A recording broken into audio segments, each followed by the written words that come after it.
egal was man von Lieder schreibt oder Musik macht oder Gedichte schreibt über die Frau und die Mutter, aber keiner kann die Mutter belohnen oder die Frauen belohnen. Ich werde über die Frauen und die Bibel sprechen und danach über Muttertag zum Schluss. Ich möchte mit uns ganz kurz beten. Herr Jesus Christus, wir danken dir von ganzem Herzen für deinen Plan, dass jeder von uns eine Mutter hat. Dank, dass du hast die Mütter und die Frau geschaffen mit bestimmten Eigenschaften. Es ist höher als alle unsere Vernunft, was eine Frau und eine Mutter in unser Leben gemacht hat. Ich danke dir für meine Mutter, die genießt jetzt die Zeit bei dir. Du hast sie auch belohnt. Vielen Dank. Komm und führe uns und schenke mir die richtigen Worte im Mund, dass meine Geschwister werden von deinem Wort heute getröstet werden. Amen. Frauen in der Bibel. Die Geschichte hat angefangen in dem ersten Buch Moses. Als Gott hat die Welt geschaffen, und da hat er immer von niedrigen Sachen angefangen. In die Kreatur, wenn jemand seine heilige Bibel in die Hand oder sein heiliger Mobile, kann mit mir gucken in 1. Buch Mose, Kapitel 1. In Vers 3 steht, und Gott sprach, es würde Licht. Und es ward Licht. Das ist das Erste, was Gott gemacht hat, Licht. Dann eine Stufe höher, Nacht und Tag in Vers 8. Und Gott nannte die feste Himmel, da ward aus Abend und Morgen der andere Tag. Und danach kommt die Erde in Vers 10, die Erde, und danach die Vers 11, die Bäume, Pflanzen, Gras und Kraut, Frucht, etwas Lebendiges. Und danach in Vers 16 die Sonne, Sterne, Mond.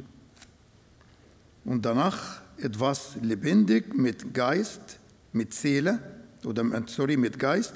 In Vers 20 die Fische, die Tiere ins Wasser. Und danach in Vers 24 die Tiere. Und danach das höchste Station, das war Vers 26, der Mensch, der Mann. Und was ist über der Mann? Was dann? Kapitel 2, Vers 18 hat mein Bruder Markus gelesen, hat Gott die Frau gemacht. Das heißt, wer Gottes Wort richtig verstehen will, kann sehen, dass die Frau in die Bibel, nicht in der Gesellschaft, nicht im Orient oder im Westen, aber in der Bibel, die Frau in Gottes Augen, in Gottes Plan, sie war die höchste, was Gott geschaffen hat. Ich habe am Anfang vergessen zu sagen, sehr liebe, warme Grüße von meinem Bruder Samuel Rendelsbacher. Er ist durch einen positiver Bruder besucht. Und deswegen muss er in Quarantäne bleiben. Aber er ist gesund.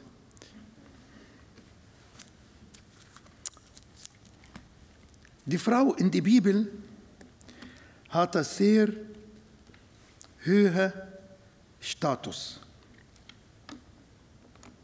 Als Gott wollte zum Welt kommen in Jesus Christus, hatte das beste Modell, das beste Idee gebraucht. Er ist nicht gekommen als Held, saß auf ein Pferd oder Horse. Er ist nicht gekommen als König. Er ist nicht gekommen als Engel, obwohl im Alten Testament Gott ist gekommen, da steht immer der Engel des Herrn und das sprach über der Herr selbst. Mehrere Mal. Aber er ist gekommen, durch eine Frau wurde der Erlöser für uns Menschen zur Welt gebracht. Und siehe, du wirst schwanger werden und einen Sohn gebären und du sollst ihm den Namen Jesus geben. Wenn ich darf, bitte, Vers 35 mit uns auch lesen. Lukas Evangelium, Kapitel 1, Vers 35.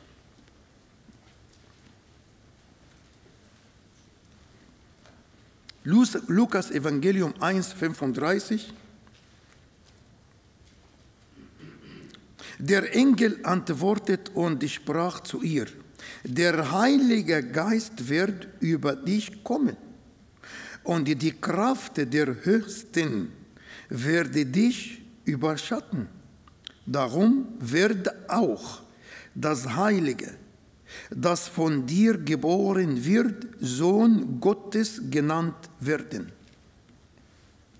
Er hatte eine Frau ausgewählt. Die Frau, die voll mit Geborgenheit, mit Liebe, mit Sanftmut. Sie ist von Gottes Hand geschaffen in seinem Plan. Er hat es gemacht. Und Gott, der Herr, sprach: Es ist nicht gut, dass der Mensch, in meiner Muttersprache steht Adam, alleine sei. Ich will ihm eine Gehilfin. Warum? Weil ohne die Frau, er war einsam, fühlte sich schwach, braucht Hilfe.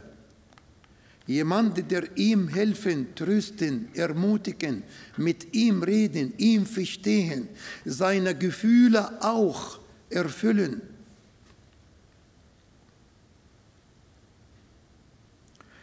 Die ihm entspricht, hat Gott genau in die Frau bestimmte Eigenschaften gemacht.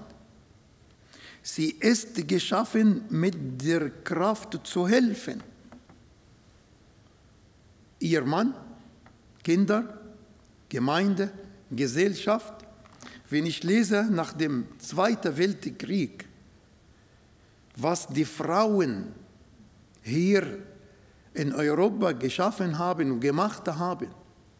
Als ich ganz neu, die erste Woche nach Deutschland gekommen, habe ich gesehen, in unserem Dorf, wo wir gewohnt, eine Frau, die hat Traktor gefahren. Und ich habe vielleicht 30 Fotos von der Frau gemacht. In Ägypten habe ich das am Kanzel gezeigt. Und Geschwister haben viel gelacht und keiner hat geglaubt, dass es echt war. Hat er Traktor gefahren?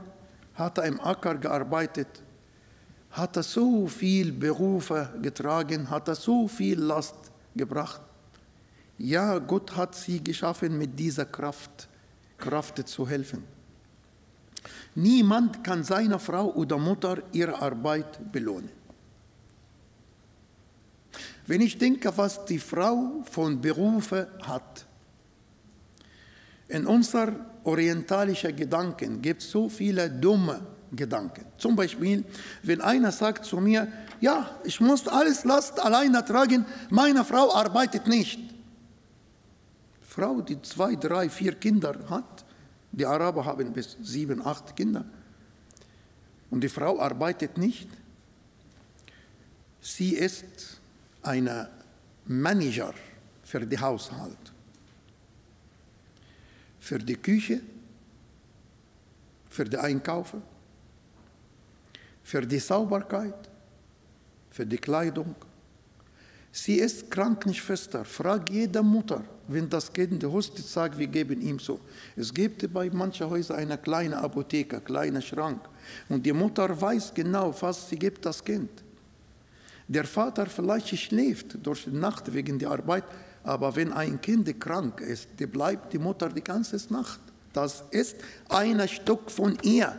Da war in ihrem Bauch hier. Sie hatte die Schmerz bei dem Geboren. Sie hat ihm getragen. Sie hat ihm das Milch gegeben. Das erste Nahrung, was jeder von uns gehabt hat, ist von ihrer Leib, von ihrem Leben.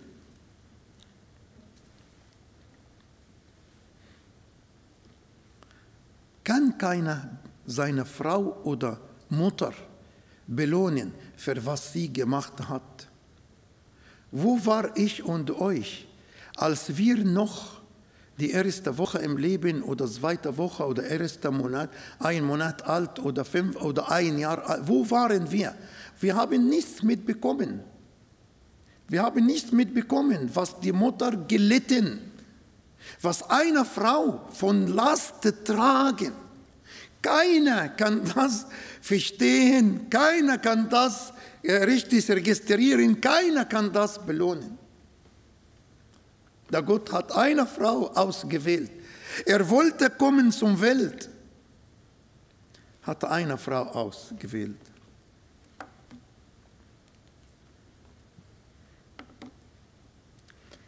Weil Gott hat die Frau mit seiner Hand gemacht, wie wir gehört, unser Bruder Markus,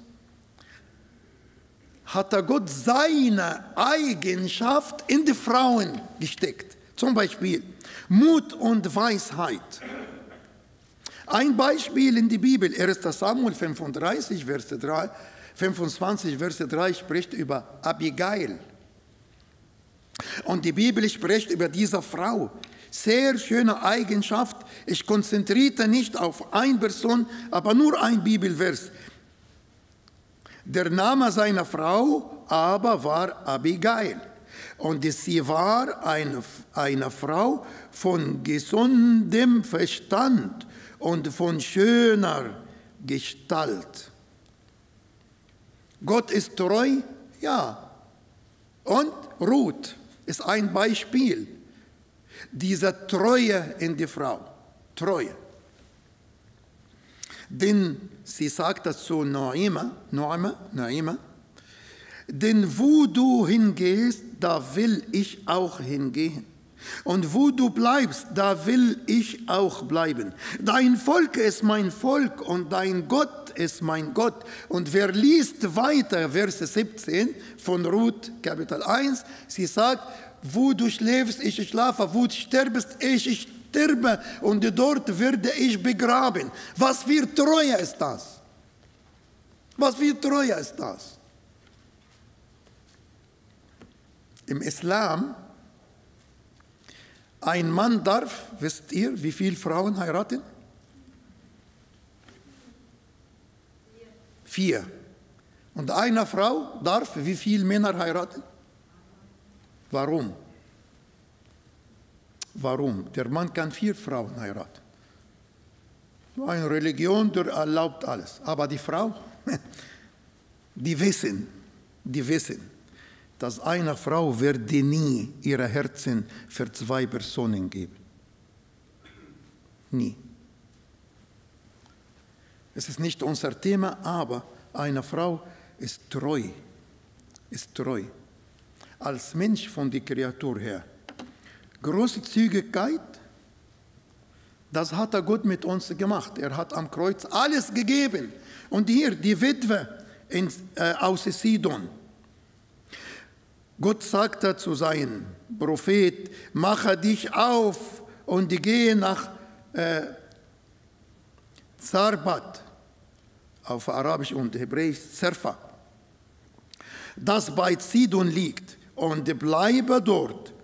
Siehe, ich habe dort eine Witwe geboten, dass sie dich mit Nahrung versorgt. Eine Witwe. Eine Witwe, die normalerweise braucht Unterstützung. Eine Witwe, ja. Die Frau gibt die Mutter gibt.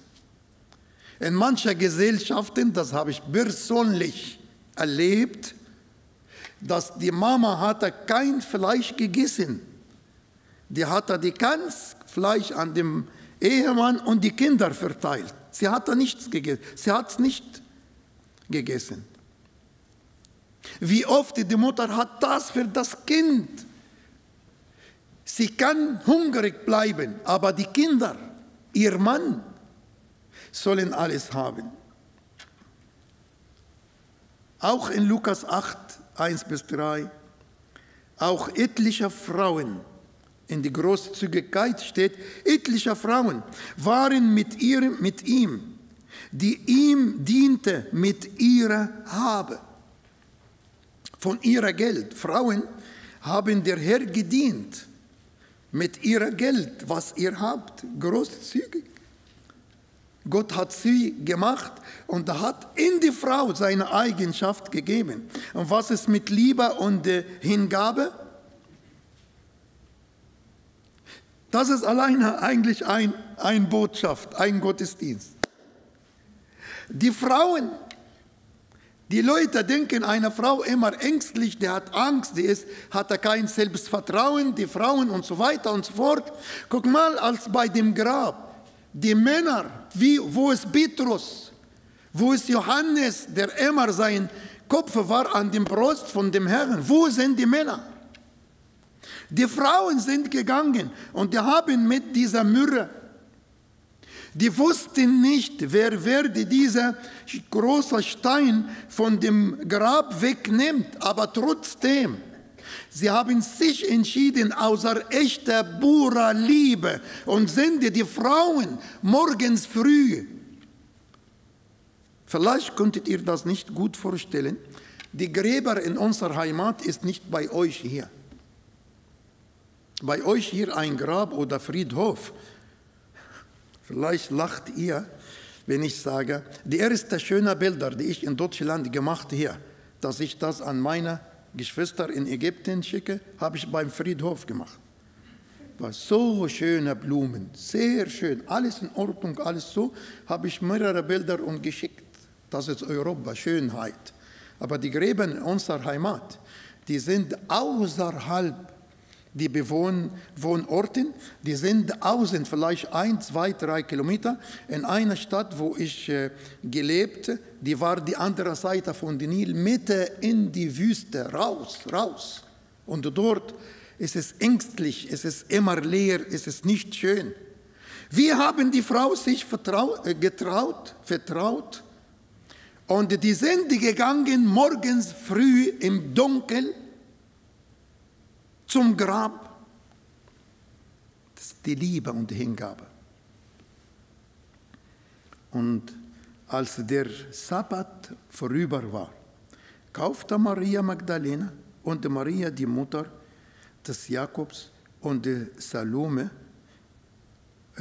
wohlreichende Gewürz, und hinzugehen und ihn zu salben.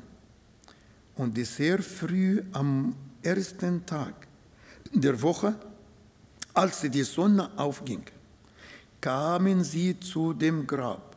Und sie sagten zueinander, wer willst uns den Stein von dem Eingang des Grabs? Die wussten nicht, aber trotzdem sind gegangen. Das sagte mir so viel, wie die Frauen sind mit Liebe und Hingabe von Gott beschenkt. Gehorsam. Leider, manche Männer nutzen diese Eigenschaft aus und die geben Befehle und die Befehle und die Befehle. Aber Gehorsam hatte die Frau von Gott gehabt. Das sehe ich in dem Leben von Esther. 2 Stellen in Kapitel 2, Verse 10 und Vers 20. Mordechai hat sie gebeten, dass sie nicht etwas sagen von ihrer Nationalität als Jüdin. Gut, als sie kennt bei ihm zu Hause und er war ihre Vormund, sagt man, oder so, weil sie war weißes Kind, die beiden Eltern sind gestorben, er hat sie aufgenommen und er hat gesagt, tu das nicht. Sie hat gehorsam. Aber als sie Königin geworden, in Vers 20, als sie Königin geworden, ich habe gedacht, sie sagt, weißt du, die Situation ist total anders. Damals war ich ein Kind bei dir zu Hause. Du warst mein Vormund, du hast mir gegeben, Essen und Trinken. Heute bin ich ein vollständiger Mensch. Ich bin dir Königin. Nein. Eine Frau oder eine Mutter, die lebt ihr Leben lang mit dieser Eigenschaft. Gehorsam. Gehorsam. Und lasst in euren Gedanken die christliche Frau.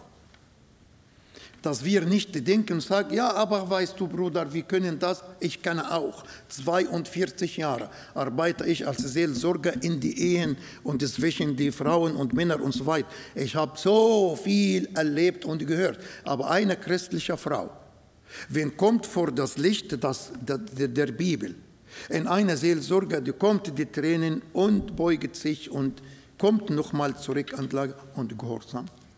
Esther aber gab ihr Volk und ihre Herkunft nicht an, denn Mordechai hatte ihr geboten, es nicht zu sagen. In Vers 20, Esther aber hatte weder ihre Herkunft noch ihr Volk angegeben, wie ihr Mordechai geboten hatte.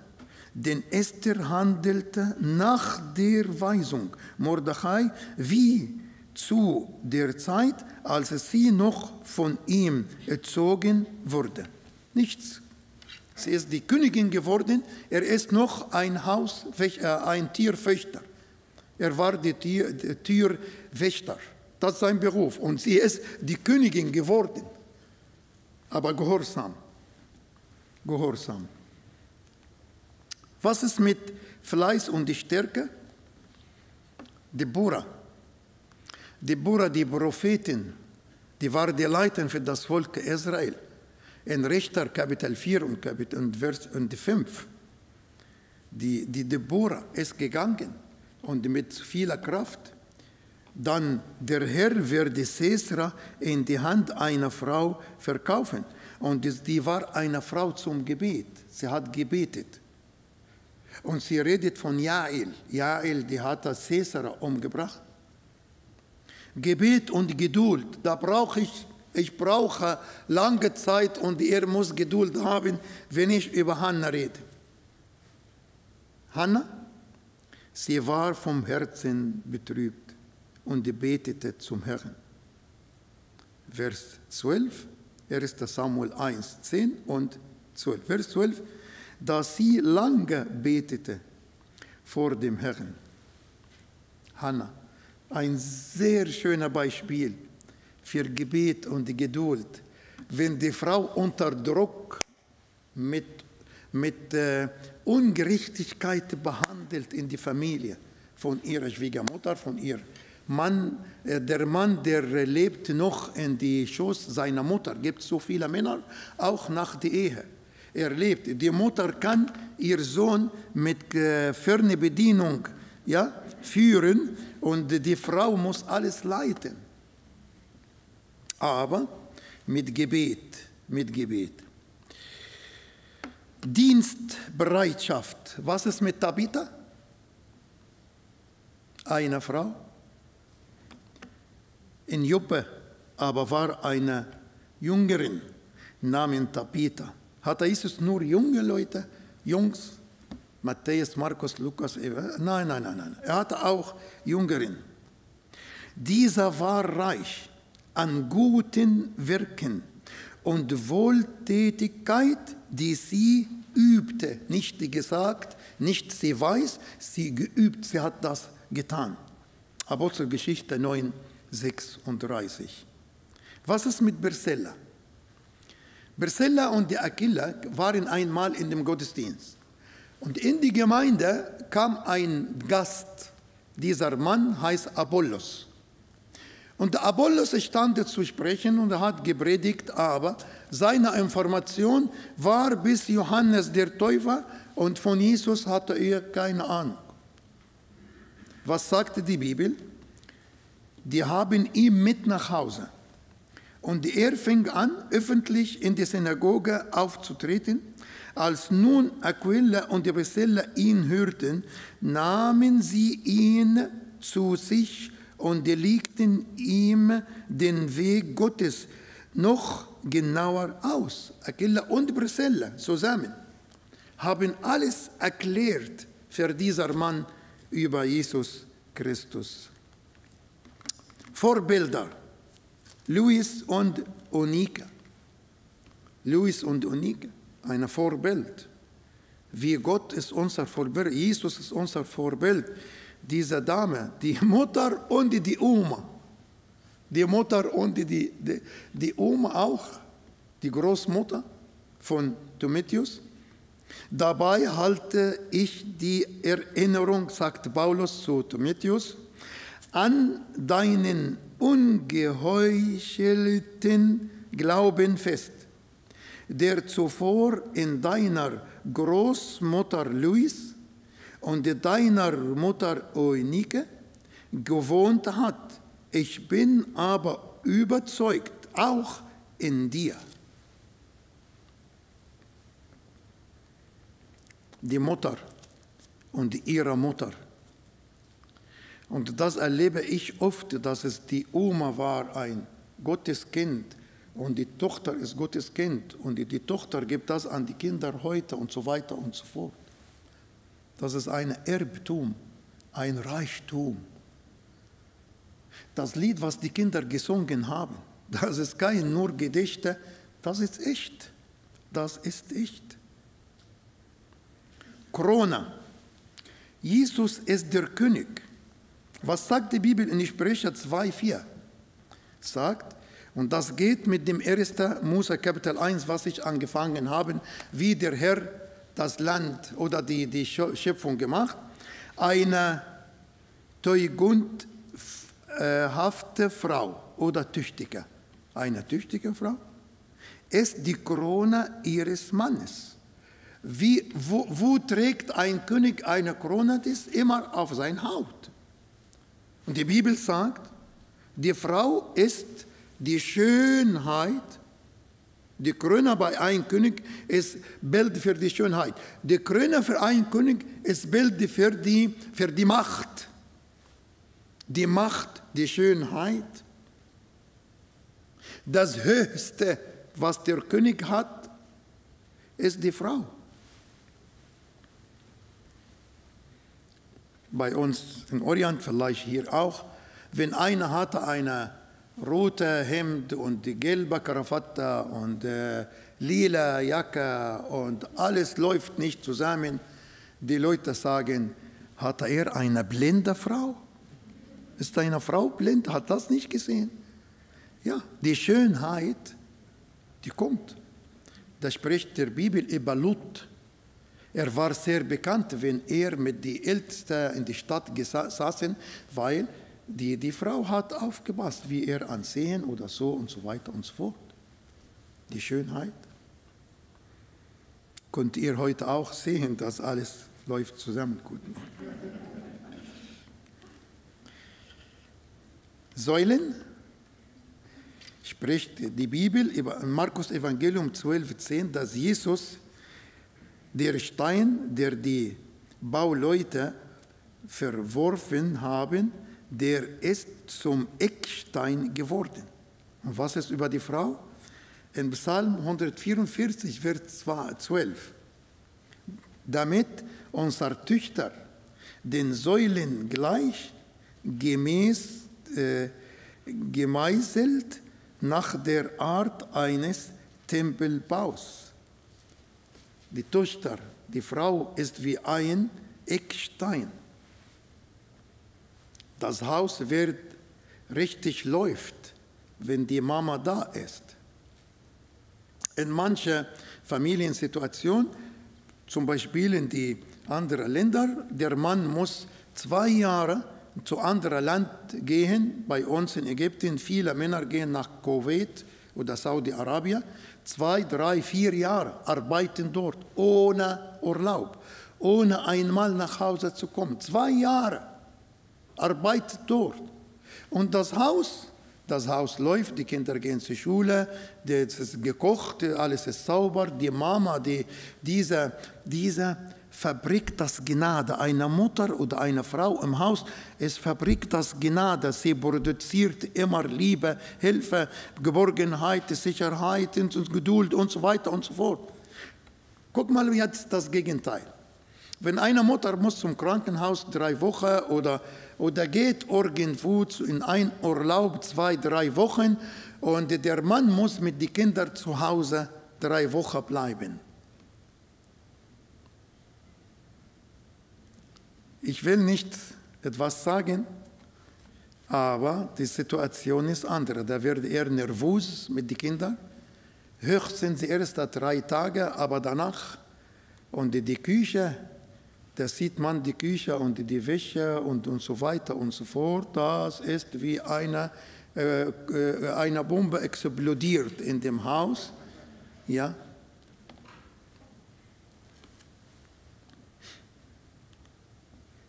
Tröster kann die Mutter ihre Kinder trösten, wenn die traurig sind oder nicht geschafft haben oder so, wie einen, den seine Mutter tröstet.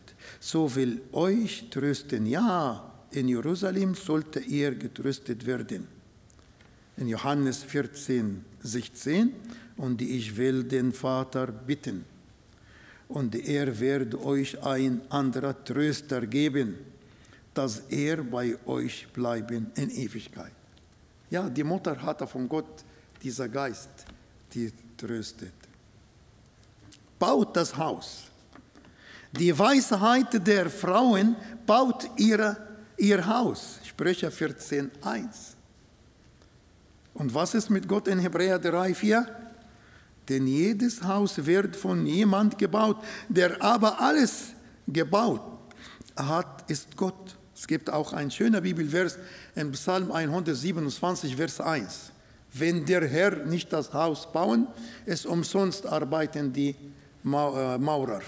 Umsonst arbeiten. Wenn der Herr die Stadt nicht behüten, ist umsonst wachen oder bleiben die Wache. Psalm 127, Vers 1. Auf Deutsch wird vielleicht Vers 2, weil auf Deutsch gibt es immer für jeder, am meisten von Psalmen, hat einen Titel von oben.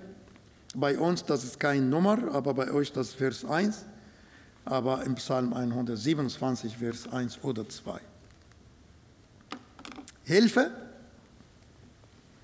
Gott ist unser Helfer. Psalm in Hebräer 6, Entschuldigung, das ist Psalm. Psalm 46, nicht Hebräer. Das ist ein Schreibfehler, Entschuldigung. Das ist Psalm 46, Vers 2. Gott ist unsere Zuflucht und die Stärke. Ein Helfer bewahrt im Noten. Und was ist mit der Frau oder Mutter? 1. Mose 2, 18. Und Gott, der Herr, sprach, es ist nicht gut, wir haben das heute Morgen gehört am Anfang, dass der Mensch alleine sein. Ich will ihm eine Gehilfin machen, die ihm entspricht. Schönheit.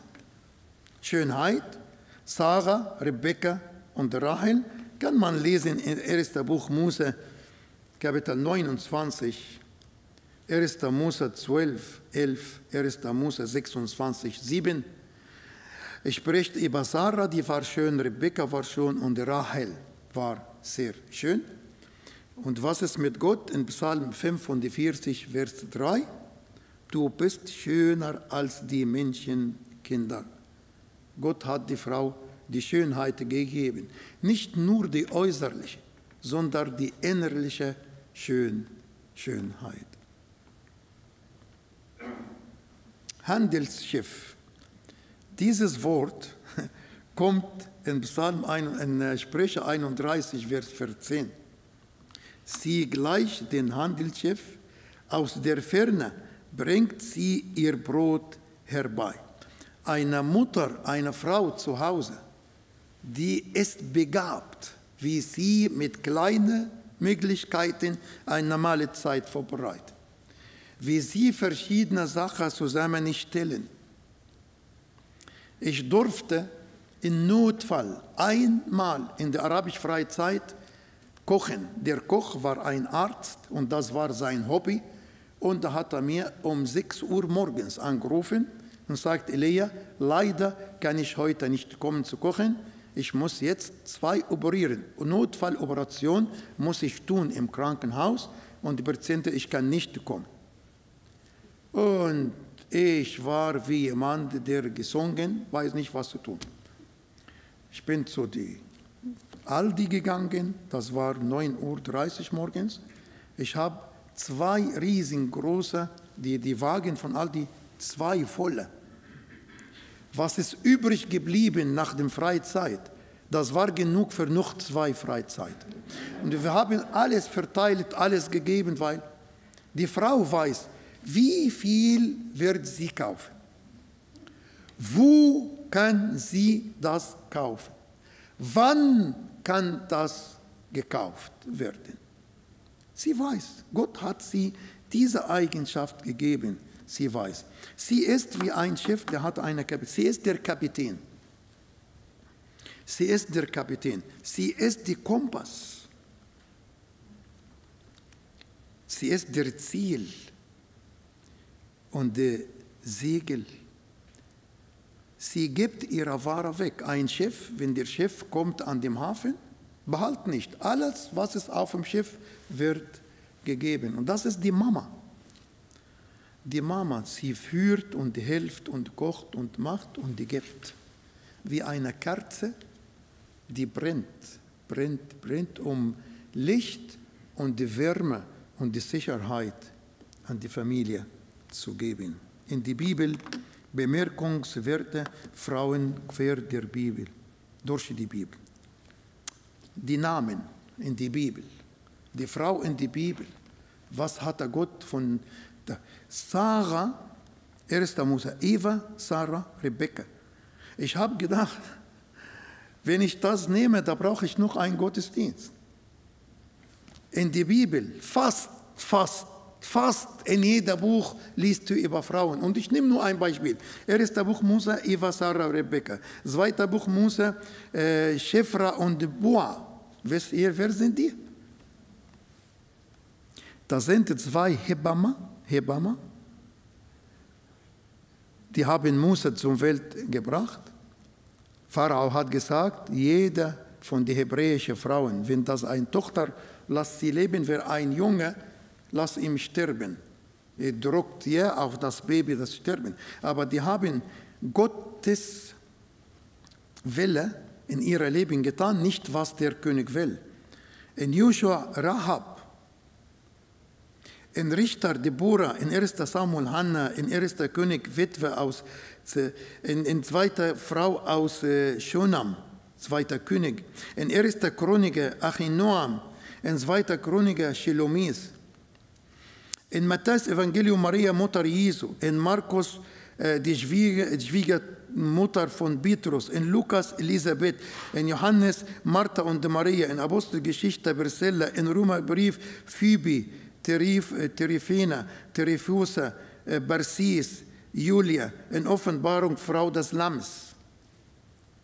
In jedem Buch in der Bibel findest du, die Frau hatte eine Stelle in der Bibel. Aber es gibt manchmal in der Bibel Bücher mit Frauen im Zentrum. Das Buch Ruth, das Buch Esther, das Höchstlied, die Braut, als Symbol für das Volk Israel oder für die Ehefrau. Frauen in der Bibel und ihre Bedeutung von den Namen. Sarah, die Königin. Hannah, die Name Hannah bedeutet Gnade. Esther, Stern. Sie hatte noch andere Namen, Hadassah. Abigail, Grund oder Quelle der Freude. Elisabeth, Gott ist mein Teil. Rhoda, die Arbeiterin, die war in dem Haus von der Mutter von Markus, Rhoda, heißt Blume, Phoebe, die reine, Apea, die fruchtbare, Deborah heißt Biene und die Biene heißt fleißig und Liebe und Gebet und so weiter. Es gibt in der Bibel Frauen, wir wissen nicht die Namen. Wie heißt die Mutter von Simson? Die Frau von Manoah, wir wissen nicht. Frau von Petrus, Frau aus Schunam, die Königin aus Saba, die Samaritener Frau. Es gibt so viele schöne Sachen, wir wissen nicht, wie heißen die. Ich möchte weiter, das will nicht, aber ich möchte hier kommen, langsam an den Muttertag. Muttertag. Ich mag eigentlich, ja, danke, Muttertag. Das Wort Muttertag, ich bin nicht mit einverstanden mit diesem Namen, weil es sollte jeden Tag ist Muttertag. Jeden Tag sollte Muttertag, weil die Mutter, sie arbeitet nicht einen Tag im Jahr. Sie gibt ihre Liebe und Mühe nicht einen Tag im Jahr. Ein Muttertag, jeden Tag ist Muttertag. Mutter sind die Schule, Lehrerinnen und die Lektion selbst. Tragen Gottes Herz, grenzenlos Liebe, Vergebung, Geborgenheit in sich. Machen aus einer kleinen Hütte ein großes Schloss. Die Mutter, die Mama zu Hause. Sind der direkteste Weg zu Gottes Liebe. Sind die Königin ihres Hauses. Erhalten für ihre Arbeit keine Medaillen. Prägen durch ihre Arbeit eine ganze Generation. Alle die sehr bekannten Leute in die Welt. Wenn du suchst, findest du hinter das eine Mutter. Ich habe ein Buch gelesen über Obama. Und er sagt in dem Buch, er hatte eine Oma, die Oma war wiedergeborene Christ. Und die Oma, die Mutter von Obama, hatte einen Muslim geheiratet. Und die Mutter aus Florida, sie war nicht Christ, aber die Oma. Und die Oma hat Obama groß erzogen. Er ging zu verschiedenen Camps, er war mit der Kirche dort bei den Kindern und Jungschar und so weiter und so fort. Ob er wiedergeboren oder nicht, das ist nicht unser Thema, aber die Oma hat ihn erzogen und er hat Selbstvertrauen, trotz der Vater, der nach 3 Jahren hat die Mutter scheiden und er weiß nicht etwas über seinen Vater oder Mutter, aber wie ist er der Präsident von Amerika geworden durch eine Frau, die ihm geholfen und ermutigt. Ja,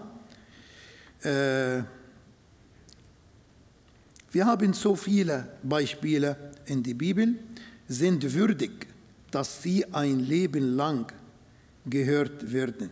Jesus kümmert sich um seine Mutter am Kreuz.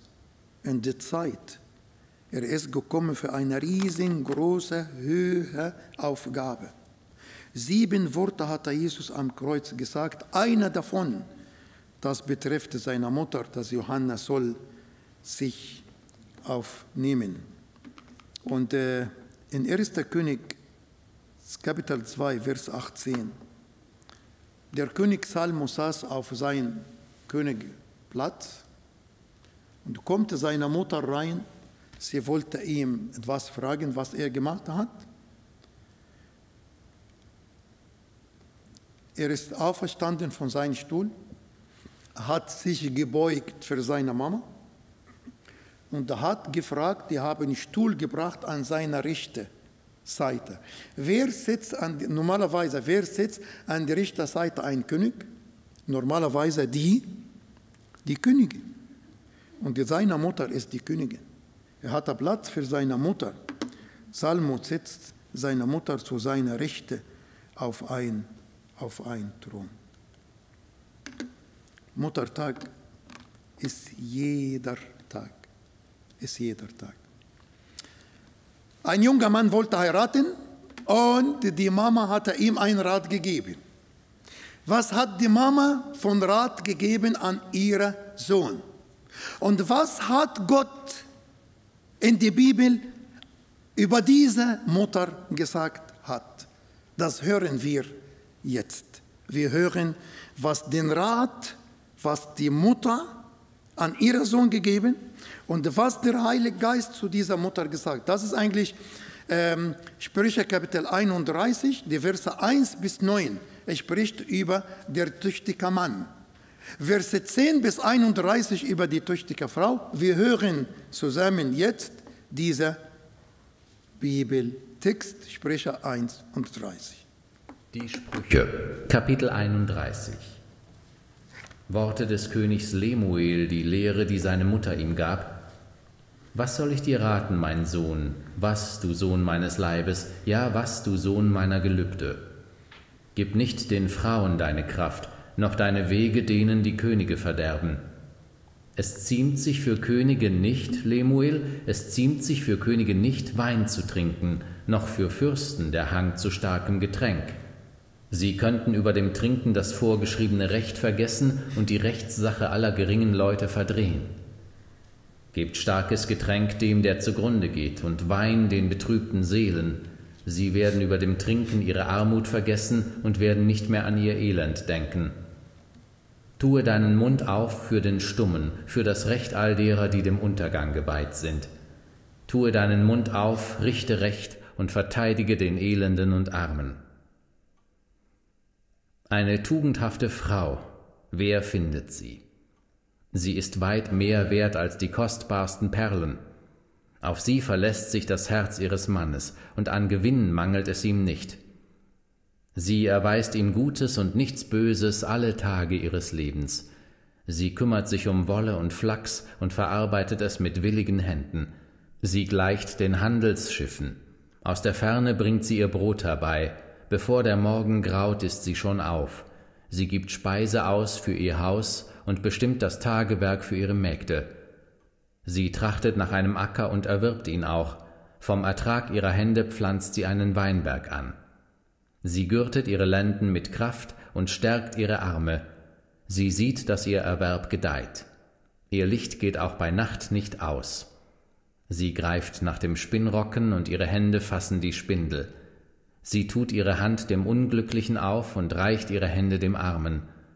Vor dem Schnee ist ihr nicht bange für ihr Haus, denn ihr ganzes Haus ist in Scharlach gekleidet.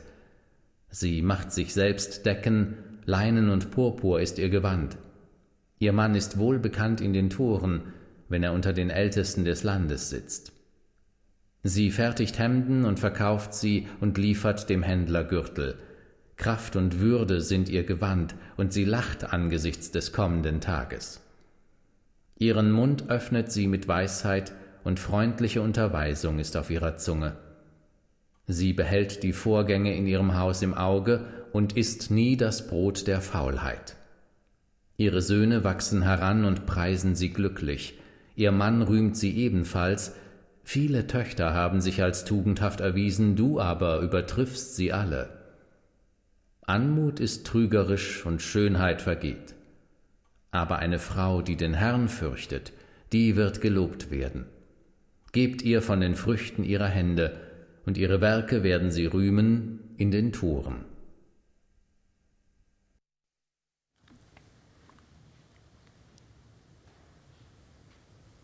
Wir danken dir von ganzem Herzen für dein Arrangement, das du hast für jede von uns Mutter gegeben. Heute möchte ich beten für jede Mutter, die vielleicht hatte eine schwierige Erinnerungen, wegen Kind oder Kinder. Ich bete für Mütter, die von ihren Kindern verlassen sind. Ich bete für Frauen, die keine Kinder bekommen haben. Du bist unser Tröster. Wir danken dir. Heute denken wir, dass du an deine Mutter gedacht. Komm und schenke jeder Mutter heute echte Freude im Herzen. Dein Trost ist die richtige Belohnung für jede Frau, die hat Tag und Nacht, Sommer und Winter jahrelang gegeben und sie gibt weiter noch. Herr Jesus, danke für dein Wort. Dein Wort ist unsere geistliche Mutter, wie Petrus geschrieben hat. Wir sind durch das Wort geboren. Lass uns einen großen Respekt für dein Wort geben. Dort werden wir viel lernen. Wir befehlen den Tag heute und danke für dieses Geschenk an jede Mutter, das Wetter heute. Das ist ein Geschenk, Herr. Schenke jede Familie Fröhlichkeit und schöne Zeit. Ich bete in deinem Namen. Amen.